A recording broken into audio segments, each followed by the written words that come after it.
Olá, bom dia a todos, tudo bem? Como é que vocês estão? Como é que tá a caminhada aí para ser amigo de Deus? Tá difícil? Não tá? É difícil, né? É bastante difícil. Mas não é impossível não. Os caras aqui do Antigo Testamento conseguiram. A gente vai conseguir também.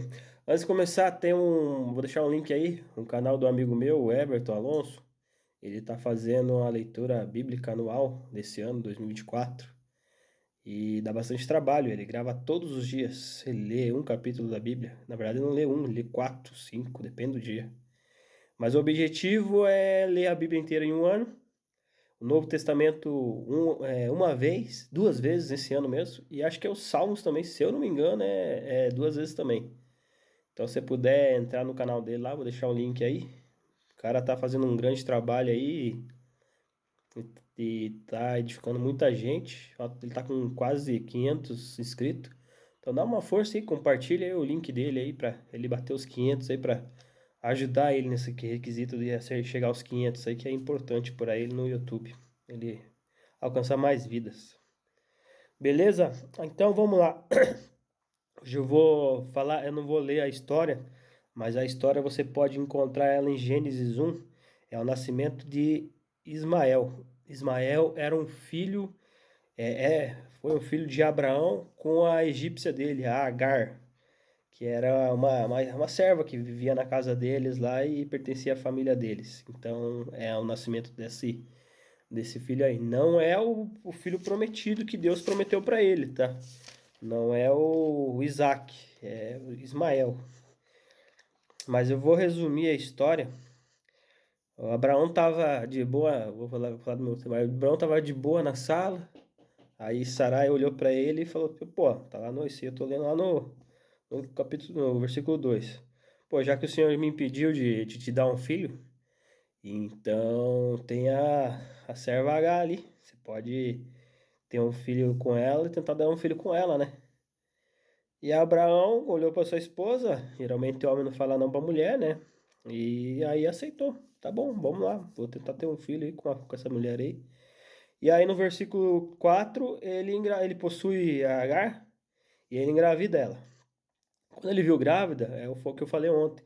Quando ele viu grávida, ele olhou para Sarai e começou a olhar com desprezo ela.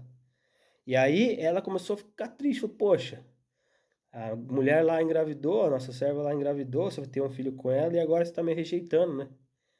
E aí ela ficou brava, ficou muito chateada com ele e falou bem assim, ah, que caia sobre você que você sofra, que o que eu venho sofrendo, é a H falando, né? Coloquei a minha serva em seus braços e agora que sabes que ela engravidou, você vai estar me desprezando, tá? No versículo 6, 5 e 6. E 5. E daí ela fala que o Senhor seja a luz entre mim e você. Aí Abraão, daí causou uma briga entre a casa deles. Pensa assim, eles estavam de boa, sossegadinho, tinha a promessa de Deus, mas aí entra o X da questão que eu coloquei nessa observação, que a gente às vezes tenta fazer com que a promessa de Deus se cumpra na nossa vida de outras formas. É muito forte isso, porque pensa comigo, pensa você comigo, já que o Jesus tinha falado a promessa para ele lá nos capítulos anteriores, no 13 e 14. Agora pensa Deus na sua frente, assim, ó, te mostra a promessa, olha lá e mostra a promessa para você. Mostra um carro novo, uma casa, uma cura de uma doença, um emprego que você tanto precisa. E aí Deus mostra para você. E aí a coisa vai. Ele mostra para você, fala que vai te abençoar. Porém, ele não diz quando. Ele só mostra para você lá. Beleza. E aí, o que acontece com você? Primeira coisa que vai acontecer com você, eu escrevi aqui, sem dúvida, acredito que grande maioria, acho que a população inteira, se duvidar, eles passaram por isso. Primeira coisa que vai acontecer com você é a ansiedade. A ansiedade vai bater. Quando que Deus vai me abençoar? Poxa, quando que eu vou ter aquele emprego? Quando que vai ter aquela casa? Pô, Deus falou que eu vou cumprir. Deus falou que eu vou ter, Deus falou que vai ter, Deus falou que vai me dar a namorada, os caras que estão solteiros. Pô, Deus vai me dar a namorada, Deus vai me dar aquele carro. Pô, vou conseguir fazer aquela viagem para Israel. Vou conseguir fazer a viagem. Deus falou, vai acontecer.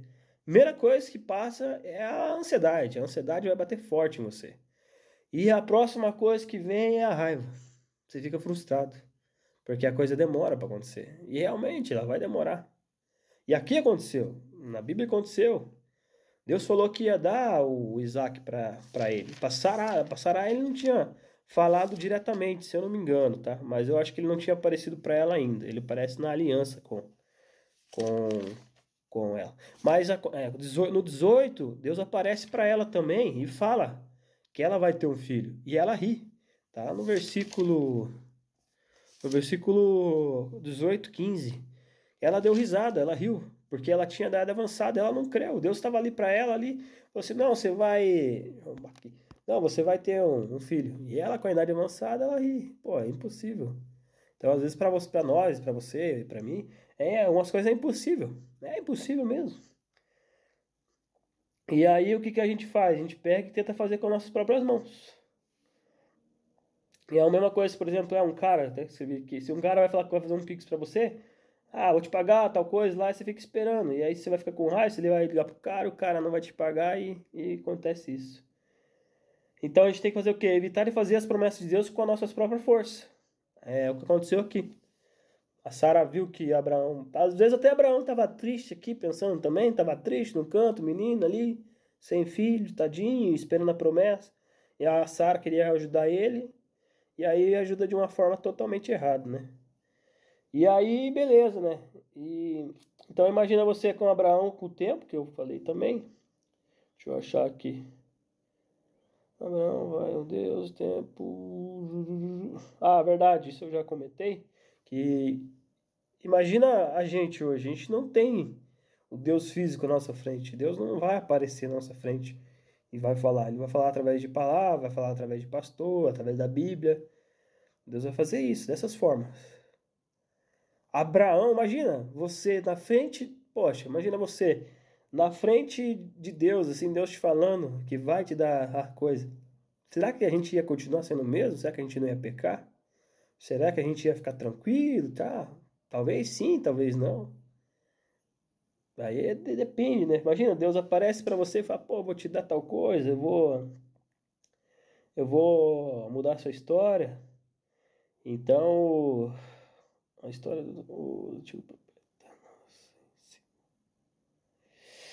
isso é verdade, o que eu anotei é que as histórias dos antigos profetas nos ensina as experiências que eles passaram. Eles estão, tipo, como se fosse uma pessoa que está falando as experiências que eles tiveram com Deus. E então a ideia é essa, Deus mostrou para ele, frente a frente, e ele não conseguiu resistir, foi lá e inventou uma forma e tentou fazer com as próprias mãos. E a gente? A gente tenta fazer com as próprias mãos também. Só que aí causa o problema. Eles estavam tranquilos na casa deles, até quando minha esposa ontem deu risada. Abraão estava tranquilo na casa dele, de boa lá. E aí, de repente, o cara levanta e fala: pô, vou comprar um carro velho. Eu tô trazendo pro dia de hoje. O cara tá de boa, o financeiro tá dele, tá sossegado. Vou lá comprar um carro velho. A esposa também não tem carro. Fala, é verdade, vamos lá comprar. Os dois tomam atitude junto. Eu tô falando um exemplo aqui. Vou lá e compro. Não precisa ser um carro velho, mas sem um planejamento, sem um pensar. E aí o cara entra na loja, olha aquele carro, às vezes não tá nem velho, um carro aí, 2000, pode ser até 2020, vamos chutar aí. Entra na loja lá, vê um carro bonito, maravilhoso por fora. E aí por dentro ele tá com problema, ninguém sabe. E aí compra o carro os dois, tomaram atitude junto. Foi o que aconteceu aqui, ó. Eu tô fazendo a mesclação da antiga história. Os dois estavam de boa, vai lá e compra o carro velho. Causa um problema muito grande. Aí depois um pouquinho para baixo ali no versículo, você vai ver que a Sarai fica braba com a egípcia e manda ela embora. E expulsa ela da casa dela. Manda ela embora. Ela fala lá acho que no versículo, deixa eu encontrar Agar. Ela manda embora a grávida, a mulher. A mulher estava grávida e manda embora, expulsa da casa. Daí até o anjo vai lá e consola a Agar lá, fala assim, não, pode voltar para sua senhora, sujeita lá. Eu vou fazer uma promessa sobre a vida do seu filho, ele vai ser um homem, um grande homem, vai ser um profeta, dará o nome de Ismael, e ele será como um jumento selvagem nas mãos contra de todos e todos contra ele. Então ele vai ser um grande homem, ele vai ser um hospitaleiro, diz o versículo ali. E ela volta, ela tem que se rejeitar, sujeitar a ser respondida lá, todo sofrimento, e voltar. Então, os problemas que vai acontecendo é esse. Os dois maduros da casa tomam uma atitude errada, e aí pega e tenta trazer a promessa de Deus para a vida deles. É a mesma coisa do carro que eu contei. Você está com a vida de boa e de repente vai lá e vai. Então, mas na questão não era um carro, era um filho, né? Coitado do menino. Depois ele sofre e tudo mais, mas Deus abençoa ele. Porque mais pra frente eu vejo que isso que eu achei muito legal. Depois que a gente vira pai, a gente fica muito doidão, né? Eu vi que até quando Deus aparece para Abraão, Deus lembra do Isaac, né? Fala, pô, mas eu tenho outro filho com a mulher lá. Daí fala, ô Deus, quebra essa pra mim, abençoa o menino lá, eu sei que não foi da tua vontade. E não foi mesmo, foi a atitude deles, né? Então eu vejo nessa situação que depois isso que é legal, ele mais pra frente ele fala assim de um jeito que, caramba, ele não esquece do rapaz lá, eu fico muito feliz por isso. Então os dois estavam tranquilos na sua casa, sua esposa também, daí vai lá e compra o carro. Deixa eu ver aqui onde eu tô. Mas acho que é isso em si, eu acho que hoje é isso. Mas algo que eu anotei ali e deixei bastante coisa, que para ser amigo de Deus a gente não pode ter duvidar, não pode fraquejar, não pode perder as esperanças. Eu acho que perder a esperança é onde quebra bastante. Abraão perdeu a esperança, e Sarai também perdeu a esperança, porque provavelmente quando Deus apareceu para Abraão, cara casado, a primeira coisa que acontece é contar para a mulher o que aconteceu. Imagina, Deus aparece na frente dele, ele não ia contar para a mulher? Com certeza, ele contou para ela e ela talvez não escutou. E acontece, imagina, hoje em dia eu e você é igual, é igual. Deus pode aparecer na nossa frente, pode bater na porta ali.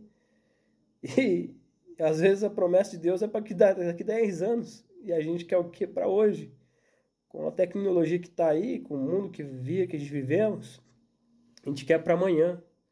Antes, para fazer um depósito era 2 dias. Hoje não, hoje em 3 segundos você faz o depósito pro cara, pra pessoa. Então, é totalmente. Antigamente a gente mandava carta, hoje a gente tem o Pix, tem o WhatsApp.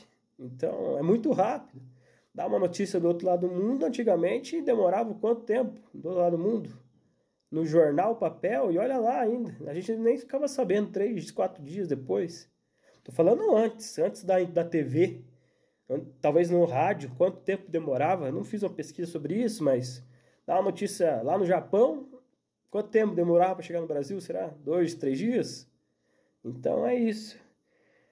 E o que eu notei, uma coisa que Deus falou bastante, e Abraão, hoje a gente sabe, isso que é muito forte. Hoje a gente sabe que Jesus existiu. Tá aí, ó, no livro de história das crianças, que a gente está no século 22, 23, 21, 22, depois de Cristo. Acho que é 20, 21, né? 22. Depois de Cristo.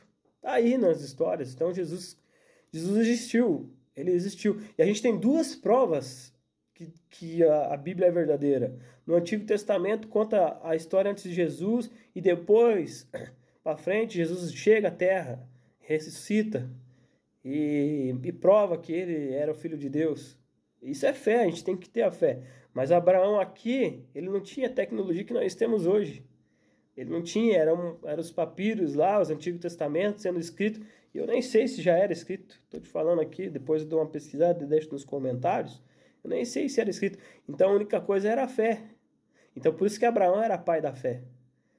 Essa história aqui de Ismael é tranquila, mas depois a de Isaac, que ele coloca o piá na pedra e vai sacrificar o piá. Que pai que faz isso?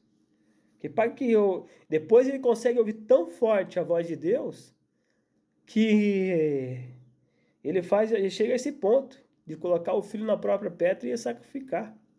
E aí o legal que Deus sabia que ele ia fazer, Deus já via o coração dele, que ele estava confiante. Ele estava confiante com Deus. Deus já sabia o coração dele. Aqui Deus sabia que ele não ia resistir. Eu tenho certeza que Deus sabia que ele já ia fazer essa lambança inteira na casa dele. Tava com a casa de boa, vai lá e compra o carro financiado. ruim, hein? Estragado. E mais, não foi só culpa dele, foi culpa do casal. Não foi só dele, foi do casal. Os dois tomaram essa atitude. Ah, mas foi ela que deu, não interessa. Ela deu e ele aceitou. Ele foi lá e, pô, é verdade, você tem razão. Então a atitude do casal, às vezes é o homem que vai dar a palavra, mas às vezes é a mulher. Então é o casal também em si. E que nem eu falei, voltando no meu. Nossa, gente do céu, às vezes eu tenho que precisar escrever melhor, que às vezes eu escrevo e nem eu entendo. Aí eu tô andando, Deus vem falando, eu volto, escrevo, aí a minha esposa fica olhando também, eu começo a dar risada com ela, o que Deus está falando, e eu vou falando e vou escrevendo. Então é isso, uma coisa que eu queria fazer também, com o que eu estava falando, voltando, com o avanço da tecnologia, o que nós quiser pesquisar, a gente consegue tudo. E pode ter o avanço da tecnologia que for, mas se não tiver na Bíblia, se não tiver na palavra, não vale. Pode chegar um cientista aí e fazer pesquisa lá em Israel e falar que encontrou ossos de Jesus e tudo mais, irmão, não vai valer. Não vai, porque Jesus ressuscitou. E se ele falar isso, tentar provar, provar ele não vai conseguir, porque não é, o que está aqui não é. Pode vir um profeta no mundo que for, fazer cair fogo do céu, chuva do céu, cair o que for, dinheiro do céu. Mas se ele muda uma coisa aqui, contorce o que está aqui, não é válido pra gente, tá? Não é válido. Não escuta qualquer pessoa falando que Deus, Jesus não existiu, que não tem como não provar isso. Jesus marcou a história. Então, com a tecnologia que tem, pode ser o que for, mas não acredita. Não fale que encontrou os ossos de Jesus, porque ele ressuscitou e foi levado ao céu. Os discípulos viram ele e é isso que motiva a nossa fé. É só isso que motiva a nossa fé. Não tem como dizer que Jesus não ressuscitou, porque está escrito ali. Nós temos que crer de todo o coração. Pode ser o cientista mais inteligente do mundo, o cara mais esperto do mundo, e querer colocar uma coisa que não está dentro da história, não está no contexto da história, não é válido pra gente. A gente tem que manter a nossa fé. E mesmo assim, não vou dizer que ele está certo, mas não deixa essa dúvida entrar no nosso coração, porque igual uma história que eu vou contar que eu escutei, não lembro aonde, o tiazinho chegou bem feliz na sala de aula e estava feliz porque acho que o pai dele contou a história que Moisés abriu o mar para eles passar. E o piazinho ficou tão feliz, nossa, que legal, né? Moisés abriu o mar vermelho e tudo mais. E aí o piá chegou na sala e a professora falou: por que você está feliz? Não, porque meu pai leu que Moisés abriu o mar vermelho, eles passaram e foram salvos. Mas essa história não existe, não é verdadeira. Não. Daí o menino falou: não sei, mas quando eu morrer e for pro céu, eu vou perguntar para ele como ele fez isso. E a professora: não, mas isso não aconteceu, não sei o quê. E aí ele insistiu: não, eu vou morrer um dia, eu vou perguntar para ele lá no céu como ele fez isso. Então a professora ficou brava e falou assim: mas e se ele estiver no inferno? Daí o menino olhou pra ela e falou: e daí você vai lá e pergunta para ele. É essa a história. Então não deixa tirar tudo tua fé, sabe? Não deixa. Pensa isso igual o menino aí. Quando você morrer, você vai lá e pergunta para Deus como ele fez isso. Não deixa um cientista ou outra pessoa colocar dúvida na sua cabeça. Leia a palavra de Deus, busque conhecimento, deixa Deus falar com você. Tem muita coisa aqui que você consegue ler e ficar o dia inteiro nela. E não é só ler uma página por outra, você lê um capítulo e fica nele. Igual eu tô fazendo, lê e fica nele. Fica olhando. Cara, é tão legal quando Deus começa a falar. Eu queria fazer um vídeo de 7 minutos, eu tô indo para 19 já. E deixa Deus falar com você. Não deixa a dúvida ficar na tua cabeça. Essas são as mensagens, estão as dicas para ser amigo de Deus, infiel. Não tenha dúvida que o que Deus tem para você. Não tenha dúvida da sua fé. Se você tiver com dúvida na sua fé, busque a palavra, busque alguém, converse com alguém. Peça para Deus, para Ele falar com você. Vou contar outra história. Minha esposa sabe que quando a Lulu nasceu, não sei se alguém sabe, eu fiquei numa dúvida tão grande mesmo, que eu achava que não existia um inferno mais. Eu achava que não, eu falei: como que existe um inferno? Por que Deus vai pegar a gente que é filho dele e lançar no fogo lá no inferno pro resto da vida? E fiquei com essa dúvida, eu olhava para Lorena e falava: não vou fazer isso, não existe inferno, não existe inferno, não existe inferno. E aí, um dia, na madrugada, eu levantei e eu não consegui dormir mais, porque Deus veio falar comigo. Ele falou, você acha que não existe inferno? Daí eu falei, não, Deus, não existe. Eu acho que você não teria coragem de mandar todo mundo pro inferno. Cara, foi tão legal que Deus fez comigo. Foi tão legal. E Deus olhou pra mim, né? E falou pra mim, olha pra tua filha ali. Aí eu olhei pra ela e ele falou bem assim, eu era um pai, eu fui um pai. Meu filho era Jesus. Isso foi muito forte mesmo. Eu falei, eu era um pai, meu filho era Jesus. Eu peguei o meu filho na cruz para morrer por todos vocês, para se arrepender dos seus pecados e acreditar no meu filho, que é meu filho, que só através dele irá para o caminho, a verdade e a vida e irá para o céu. Sem ele nós não vamos para o céu. E Deus falando assim para mim. Era a mesma, ele falou bem, muito forte, era a mesma coisa de eu ser um Deus, dar minha filha para o mundo, acreditar nela, mas ela não cometeu pecado nenhum. Esse que é o louco. Então é isso, a Bíblia é fantástica, imagina. E aí eu peguei e falei, caramba, é verdade. E foi isso. Essa é um resumo só, Deus falou muito, nossa, depois vem música na minha cabeça, do Fernandinho, vem, nossa. É muito forte, foi muito forte. Então é isso, gente. Ficou bem grande hoje, mas fico feliz aí por você ter esse tempo aí. Medite na sua fé, medite na sua esperança, coloca a sua esperança em Deus, coloca o seu coração em Deus. Tá difícil, pode ficar mais difícil, quanto mais perto de Deus você tá, mais difícil as coisas podem ficar. E é isso aí. Um Deus abençoe a todos, um ótimo dia, que o Senhor fale constantemente com você. Minha oração hoje é que o Senhor fale com você assim como Ele fala comigo. Na verdade, eu vou mudar a minha oração. Que Deus fale com você mais do que Ele fala comigo. Para você sentir uma experiência tão boa que é estar na presença de Deus e ouvir a sua voz. Beleza? Um ótimo dia. Hoje é terça-feira. Deus abençoe a todos. Tudo de bom. Um abraço.